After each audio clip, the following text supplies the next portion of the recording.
Buenos días. ¿Depende su fidelidad a Dios de la influencia de otra persona? ¿Ha hecho usted su propio compromiso con Dios? ¿O solamente sigue a Dios porque otra persona le impulsa? Ya es tiempo de decidir. Ya es tiempo de decidir. Es tiempo de comprometerse por su propia iniciativa. ¿Desea usted el gozo de tener a Dios como su mejor amigo? Intimidad con Dios viene con la obediencia a Dios. Yo puedo asegurarle, los mejores momentos de mi vida son cuando sentí una verdadera intimidad con Dios por arriesgarme a obedecerle a Dios. A veces la obediencia cuesta, pero yo he visto personalmente que vale la pena obedecerle a Dios. Vale la pena obedecerle a Dios. Es la verdad, es la verdad. Hermanos y hermanas, sinceramente yo quiero ver sus vidas cambiadas. Justo esta semana estuve lavando los platos y escuché la Biblia utilizando un app en mi celular que lee la Biblia en voz alta.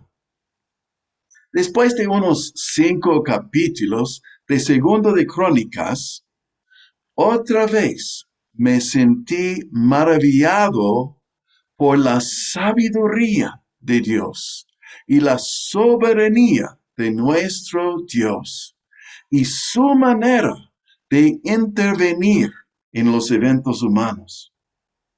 Insisto que su crecimiento espiritual requiere que usted lea o escuche la Biblia regularmente con reflexión y con aplicación a la vida personal. Si solo escucha como un ejercicio espiritual o religioso, no logra nada. Dios quiere ver vidas cambiadas por su palabra, y eso implica obediencia a los mandatos de Dios revelado en su palabra. Hoy vamos a enfocarnos en el segundo libro de Crónicas, capítulo 24. El segundo libro de Crónicas, capítulo 24. Recuerden, los capítulos son los números grandes, los versículos son los números pequeños. Si usted no ha escuchado ninguno de mis sermones sobre los reyes del Antiguo Testamento anteriormente, usted puede encontrar mucha información de trasfondo en este mismo canal de YouTube, escuchando mis sermones anteriores sobre crónicas y sobre el libro de Reyes y otros, David, Salomón, el hijo de Salomón y otros grupos de sermones. En el sermón anterior, hace 2 semanas, estudiamos la historia de la hija del rey Acab de Israel en el norte. La hija de Acab en el norte se llamaba Atalía y se casó con el rey del Judá en el sur. Entonces Atalía estuvo reinando como la reina en Judá en el sur, aunque ella era del reino del norte. ¿Ok? Después de la muerte de su esposo y después la muerte de su hijo, Ocosías, la reina Atalía, hija de Acab, intentó usurpar o agarrar al trono de Judá en el sur. Y ella intentó matar a sus propios nietos, los hijos de su hijo, para que ella pudo tener el poder, el control. Y ella quería matar a todos ellos, exterminarlos. Imagínense. Pero un solo niño, Joás, fue rescatado por una mujer valiente. El niñito Joás fue escondido por unos 6 años por el sumo sacerdote llamado Joiada. Joiada, un fiel servidor de Dios. Cuando Joás tenía 7 años, imagínense, 7 años, este sacerdote, Joiada, lo puso al niño en el trono y Atalía fue ejecutada. Una vez más, Dios preservó la línea, la descendencia del rey David, para que un día Jesús, como el último descendiente de David que va a reinar por eternidad en el trono de David, pudiera cumplir con todas estas promesas hechos a David, que siempre tendrá alguien para reinar en el trono. En una manera maravillosa, Dios obra por medio de seres humanos, por ejemplo, esta mujer valiente que escondió al niño para que él no muriera. Increíble las historias. Entonces, Dios es soberano y sabio y poderoso. Y Dios puede girar aún eventos extremos, malos, para últimamente cumplir con sus promesas. Podemos confiar que Dios cumple sus promesas. Hoy vamos a aprender más acerca de este niño rey, Joás, y su mentor, este fiel servidor de Dios, Joiada. Voy a leer desde la Nueva Traducción Viviente, que es muy entendible, y voy a hacer unas observaciones y comentarios mientras conocemos mejor la historia de Joás y Joiada. Estoy en 2 de Crónicas, capítulo 24. Joás tenía 7 años de edad cuando subió al trono y reinó en Jerusalén 40 años, un reinado muy largo. Su madre se llamaba Sibia y era de Berseba. Joás hizo lo que era agradable a los ojos del Señor mientras vivió el sacerdote Joiada. Note, Joás hizo lo que era agradable a los ojos del Señor mientras vivió el sacerdote Joiada. Joiada eligió 2 esposas para Joás y tuvo hijos e hijas. En un momento dado, Joás decidió reparar y restaurar el templo de Dios, del Señor. Versículo 5. Mandó llamar a los sacerdotes y a los levitas y les dio las siguientes instrucciones. Vayan a todas las ciudades de Judá y recogen las ofrendas requeridas anualmente para que podamos reparar el templo de su Dios. No se demoren, dijo Joás. Pero los levitas no actuaron de inmediato. En el relato paralelo en Segundo de Reyes, capítulo 12, versículo 6, la Nueva Traducción Viviente dice así: Sin embargo, en el año 23 de Joás, los sacerdotes aún no habían reparado el templo. El año 23 de 40 años de su reinado. Entonces, en la mitad del reinado de Joás, no dice cuándo Joás dio el orden al principio, pero la idea es que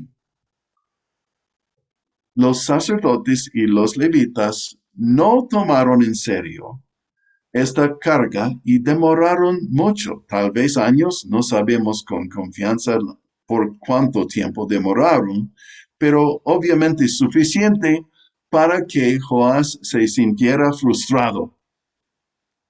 Volviendo al segundo libro de Crónicas, versículo 6. Entonces el rey mandó llamar al sumo sacerdote Joiada y le preguntó: ¿Por qué no has exigido a los levitas que salgan a recordar los impuestos del templo en las ciudades de Judá y en Jerusalén?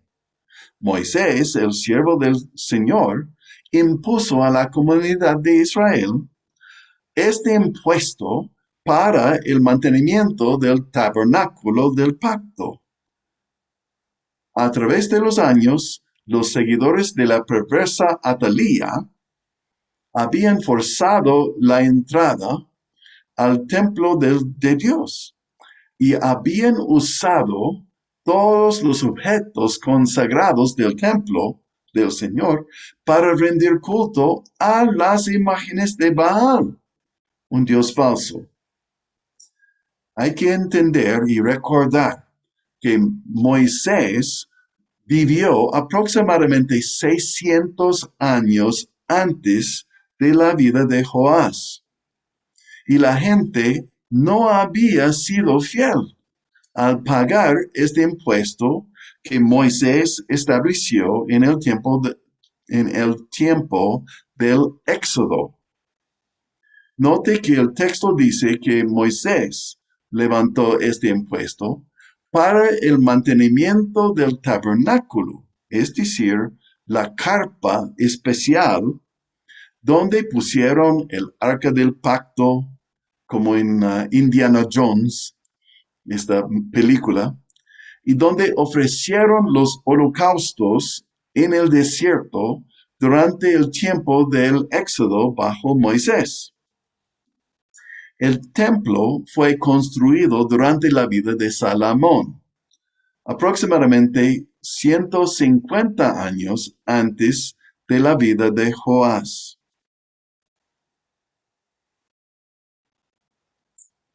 Entonces, por supuesto, en unos 150 años, el templo había deteriorado un poco, ¿no? Atalía, la hija malvada de Acab, adoradora de Baal, este dios falso, pagano, y sus hijos o sus seguidores habían profanado los objetos sagrados del templo. Entonces Joás tenía razón para desear limpiar, básicamente hacer mantenimiento, ¿no es cierto? Restauración en el templo. Supongo que muchos de ustedes vieron hace unos pocos años cuando el municipio de Loja hizo reparaciones en la iglesia de Santo Domingo, ¿ya? En Loja. Volviendo al texto bíblico, versículo 8. Por esa razón, el rey ordenó que se hiciera un cofre y se lo colocara fuera de la puerta que conducía al templo del Señor. Luego envió un edicto por todo Judá y Jerusalén, el reino del sur, para que el pueblo trajera al Señor el impuesto que Moisés, el siervo de Dios, había exigido de los israelitas en el desierto hace 600 años. Esto agradó a todos los líderes y al pueblo, y con gusto llevaron su dinero y lo pusieron en el cofre hasta llenarlo. Cada vez que el cofre se llenaba, los levitas lo llevaban a los funcionarios del rey. Los levitas fueron los religiosos, los del rey fueron los políticos, ¿ya? Entonces se presentaban al secretario de la corte y un oficial del sumo sacerdote para vaciar el cofre y luego llevarlo de regreso al templo. Y tener personas de dos distintas ramas del gobierno involucrados es una buena manera de combatir la corrupción. Así fue día tras día, por lo tanto se recogió una gran cantidad de dinero. Versículo 12. El rey y Joiada, el sumo sacerdote, entregaban el dinero a los supervisores de la construcción, quienes contrataron albañiles y carpinteros para restaurar el templo del Señor. También contrataron herreros que hicieron objetos de hierro y de bronce para el templo del Señor. Para mí, estos pequeños detalles incrementan mi confianza en la fiabilidad de la palabra de Dios. Es decir, podemos confiar en la Biblia. Podemos confiar en que la Biblia dice la verdad. Cuando vuelve y lee las historias de Moisés y del Éxodo, nunca va a haber ninguna mención de herreros ni objetos de hierro. ¿Por qué? Es que sabemos por la arqueología que en los tiempos de Moisés, 1450 años antes de Jesús, entonces hace casi 3500 años, todavía era la época de bronce, es decir, no tenían hierro. La gente del mundo antiguo todavía no sabía cómo sacar hierro y usarlo para formar objetos metálicos más duros que el bronce. El hierro es más duro que el bronce. Pero en el relato de hoy, en los tiempos de Joás, aproximadamente 830 años antes de Cristo, entonces tenemos Moisés como 1450 años antes de Cristo Jesús y Joás como 830 años antes de Cristo Jesús. En los tiempos de Joás ya utilizaron hierro. Ya sabían cómo obtenerlo y cómo utilizarlo. Una vez más, la Biblia tiene sentido. Y los relatos de la Biblia concuerdan con lo que sabemos de otras fuentes de información. Es simplemente una evidencia más que la Biblia dice la verdad. Regresando al texto. Versículo 13. Los hombres que estaban a cargo de la restauración trabajaron arduamente y la obra siguió progresando. Restauraron el templo de Dios de acuerdo con el diseño original y lo reforzaron con el hierro. 14. Cuando terminaron con todas las reparaciones, llevaron el dinero que sobró al rey y a Joiada.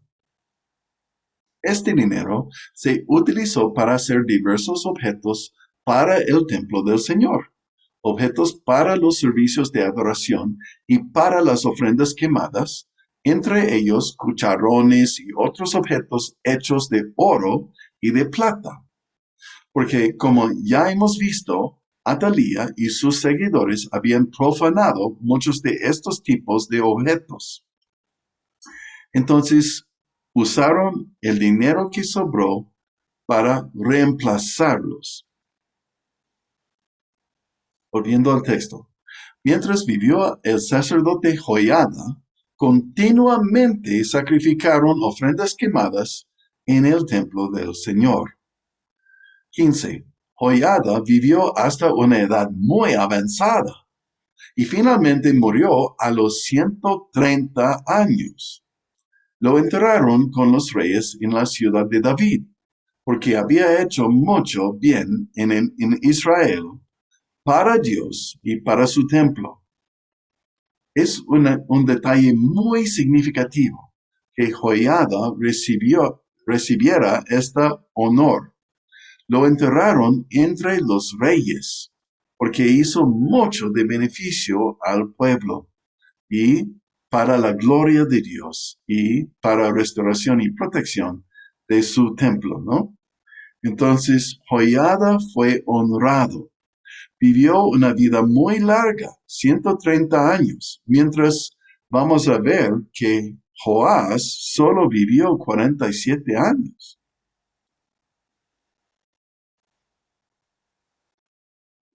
Después de la muerte de Joiada, los líderes de Judá fueron y se inclinaron ante el rey Joás y lo persuadieron para que escuchara sus consejos. Versículo 18. Decidieron abandonar el templo del Señor, Dios de sus antepasados, y en cambio rindieron culto a ídolos y a los postes dedicados a la diosa Acera. La primera vez que leí esto, casi no pude creerlo. Joás había servido a Dios por muchos años ya. Pero después de la muerte de Joiada, Joás fue fácilmente engañado para abandonar al verdadero Dios. A causa de este pecado, el enojo divino cayó sobre Judá y Jerusalén. Versículo 19. Sin embargo, el Señor envió profetas para que el pueblo se volviera a él. Los profetas advirtieron al pueblo, pero aún así ellos no quisieron escuchar. Versículo 20. Entonces el Espíritu de Dios vino sobre Zacarías, hijo de Joiada el sacerdote. Se puso de pie delante del pueblo y dijo: Esto dice Dios, ¿por qué desobedecen los mandatos de Dios e impiden su propia prosperidad?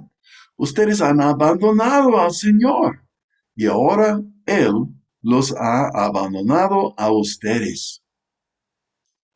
Versículo 21.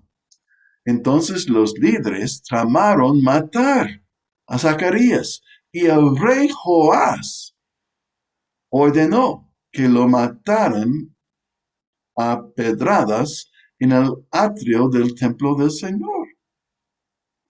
Así fue como el rey Joás pagó a Joiada por su lealtad. Mató a su hijo. Las últimas palabras de Zacarías al morir fueron: que el Señor vea lo que ellos hacen y vengue mi muerte. Jesús mismo habló de este evento, el injusto asesinato del profeta Zacarías. No es el profeta con el libro del nombre. Hay un libro en la Biblia que se llama Zacarías. Es otro profeta Zacarías. Era un nombre común. Pero Jesús menciona este evento en Lucas 11, 50 y 51. Una vez más tenemos la afirmación de Jesús, la afirmación del Hijo de Dios, Dios mismo, que los eventos relatados en la Biblia verdaderamente sucedieron. Son historias son eventos históricos, no son mitos. Hemos hablado en otros sermones de que a veces parece que los malos prosperan, pero que al fin de cuentas, Dios es justo y tiene una recompensa justa. Tal vez después de la muerte, pero siempre va a venir. Es seguro, es seguro. Dios recompensará. En esta ocasión, la venganza de Dios no demoró mucho. Versículo 23. Fin del reinado de Joás. En la primavera de ese año, el ejército arameo marchó contra Joás. Invadieron a Judá y a Jerusalén y mataron a todos los líderes de la nación. Estos quienes hablaron y habían dado malos consejos a Joás de abandonar a Dios. Luego enviaron todo el botín a su rey en Damasco. 24. Aunque los arameos atacaron con solo un ejército pequeño, el Señor los ayudó a vencer al ejército mucho más grande de Judá. El pueblo de Judá había abandonado al Señor, Dios de sus antepasados, y por eso se llevó a cabo juicio sobre Joás y Judá. Versículo 25. Los arameos se retiraron y dejaron a Joás gravemente herido. Pero sus propios oficiales conspiraron para matarlo por haber asesinado al hijo de Joiada, el sacerdote. Lo asesinaron a Joás mientras estaba en su cama. Luego lo enterraron en la ciudad de David, pero no en el cementerio de los reyes. Note el contraste con el fin de Joiada. Joás, un rey, no fue enterrado entre los reyes, pero Joiada, que no era rey, fue honrado por ser enterrado entre los reyes.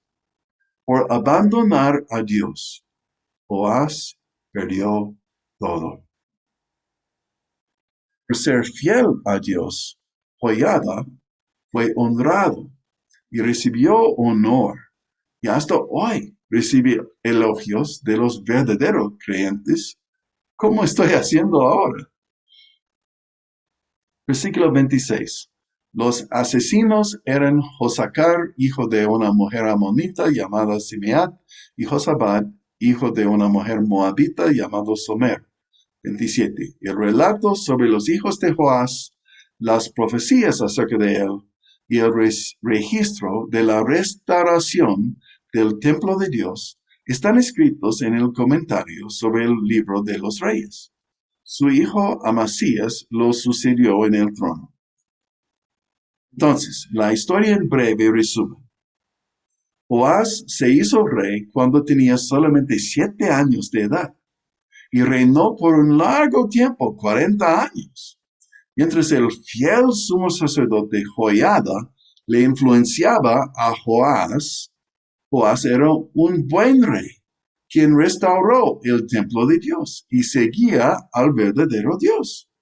No sabemos exactamente cuándo murió el sacerdote Joiada, pero seguramente fue después de los 23 años de los 40 años del reinado de Joás. Joiada vivió por largo tiempo, 130 años, mientras Joás solamente vivía 47 años. Porque después de la muerte de Joiada, Joás abandonó al verdadero Dios e increíblemente adoró a dioses falsos. Cuando el hijo de Joiada, Zacarías, reprendió al rey Joás por abandonar a Dios, Joás hasta mandó que lo mataran apedreado. Pero la venganza de Dios vino pronto y Joás murió en desgracia. asesinado por sus propios siervos. ¿Qué podemos aprender de este relato? Voy a enfocarme en dos principios importantes. ¿Ok? Uno, Joás influenciado por Joiada.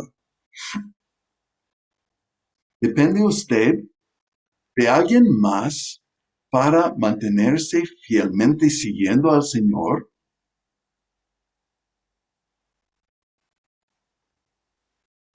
¿Asiste en la iglesia para agradar a su abuela, o a su madre, o a su empleador? ¿Usted ha hecho su propio compromiso de verdad con Dios? Espero que ya está claro. Debo aclarar bien, ¿ya? Somos salvos, según la Biblia, lo que dice la Biblia. Somos salvos solamente por la gracia de Dios, el favor inmerecido que Dios nos concede. Dios nos amó cuando todavía éramos rebeldes, pecadores, sin mérito alguno. Entonces, esta salvación por la gracia de Dios viene por medio de la fe, según la Biblia. Esto dice la palabra de Dios. Somos salvos por la gracia por medio de la fe. Específicamente, fe en Cristo Jesús y en lo que hizo Jesús por nosotros cuando murió en la cruz para pagar por nuestros pecados, los grandes y los pequeños. Si usted nunca ha puesto su fe únicamente en Cristo Jesús, no estamos hablando de confiar en la iglesia, confiar en un sacerdote, confiar en mí o el pastor, confiar en su bautismo, confiar en la comunión o el Eucaristo o la misa. No, la Biblia dice que somos salvos por la gracia de Dios, por medio de la fe en Cristo Jesús. En Cristo Jesús. Entonces, si usted nunca ha puesto su fe únicamente, específicamente en Cristo Jesús, ya es tiempo. Le toca ahora. Lo puede hacer ahora mismo. No es nada más que decidir en su corazón, yo creo esto, yo creo que Cristo murió por mí, lo acepto, es mío, yo creo en esto, yo pongo mi fe en Él, deposito mi confianza únicamente en lo que hizo Jesús para salvarme.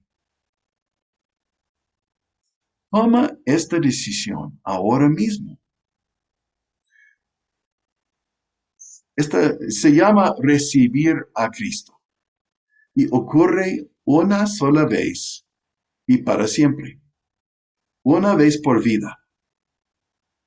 La salvación no depende de nosotros, sino depende de Dios. Entonces, no podemos perderlo. Entonces, esto es la salvación. Pero cuando hablo de mantenerse fiel en el Señor, o hablo de comprometerse con Dios, no estoy hablando de la salvación que viene por la fe, por la gracia de Dios. Estoy hablando de la santificación, es decir, el proceso de caminar con Dios diariamente, día tras día, tras día, tras día, después de ser salvo y llegar a ser más y más como Jesús. Debemos reflejar el carácter de Dios en nuestra vida. Es la relación íntima, diaria con Dios, que se mantiene por la obediencia a los mandatos de Dios, a la voluntad de Dios. No es bueno intentar aceptar a Jesús como mi Salvador, sin también aceptarlo como su Señor, su dueño, el que tiene el derecho de mandar. Entonces estoy hablando de una entrega completa de todo su ser, de su corazón, alma, espíritu, mente y cuerpo, todo nuestro ser. Entonces repito mi pregunta. ¿Ha hecho usted su propio compromiso firme con Dios? ¿Depende usted de alguien más para mantenerse fielmente siguiendo al Señor?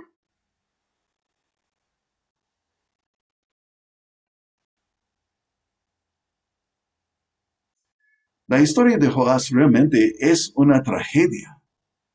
Tenemos a alguien quien creció bajo un tutor extraordinario, quien le enseñaba a seguir a Dios de todo su corazón.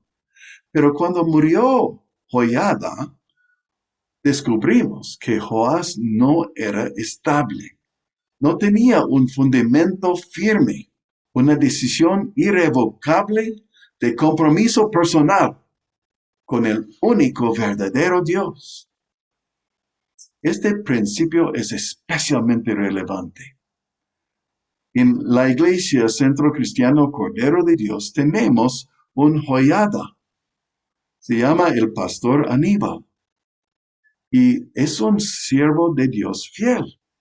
Muchos de nosotros, muchos de ustedes tal vez, han crecido mucho en su fe debido a su influencia de Aníbal. Pero Aníbal y yo, y todos mis héroes de la fe, como Billy Graham o Howard Hendricks o Charles Swindoll, y muchos más, estos son mortales. Somos imperfectos seres humanos. Igualmente con los santos o María, somos nada más que seres humanos. Nuestra confianza debe estar en Cristo. No debemos depender en ninguna otra persona para seguir fielmente a Dios.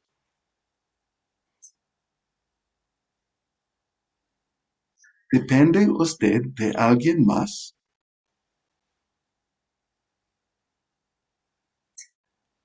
¿Asiste en la iglesia para agradar a su abuela?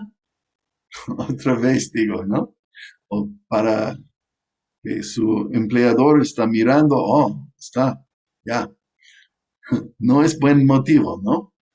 ¿Tiene su propio tiempo diario con Dios?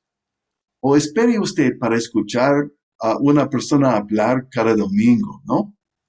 Esto no es como si usted esperara para comer una vez por semana. La comida espiritual debemos ingerir todos los días.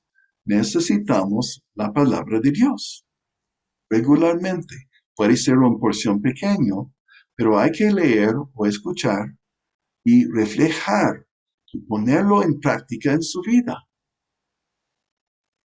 ¿Quiere ser usted como Joiada o como Joás?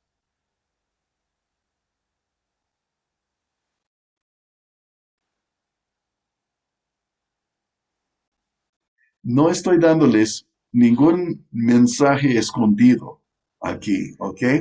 No tengo malas noticias acerca de nuestro pastor Aníbal. No, su salud está bien. Pero si usted nunca ha pensado en dónde estará su propia fe, su propia caminata con Dios, si ya no estuviera nuestro querido pastor Aníbal, o yo, o cualquier otro líder, ya es tiempo hacer su propia decisión firme, un compromiso personal con Dios. Sigue a Cristo. Segundo punto. Incluso si hemos caminado fielmente durante años, nunca debemos llegar a confiar en nuestra propia justicia. Mi mentor, el famoso profesor de la Biblia, Howard Hendricks, quien enseñó a personas aprendiendo a ser pastores por más que 50 años, Este mismo me dijo cuando tenías 85 años, todavía yo soy capaz de cometer los pecados más atroces. Soy capaz de hacerlo, no voy a hacerlo, pero no debo pensar que estoy mejor que esto. No, nunca debemos pensar que es imposible caer. Proverbios 4:23 en la Reina Valera 1960 nos advierte así: sobre toda cosa guardada, guarda tu corazón, porque de él mana la vida. La Nueva Traducción Viviente traduce este mismo versículo así: sobre todas las cosas, cuida tu corazón, porque éste determina el rumbo de tu vida. Mi propia paráfrasis es así: cuida tu corazón con toda diligencia, porque de él fluyen las corrientes de la vida. Tenemos que ser diligentes y no perezosos. ¿Ha hecho usted su propio compromiso de seguir a Dios de todo corazón y no de depender en la fe de otra persona? Hágalo ahora.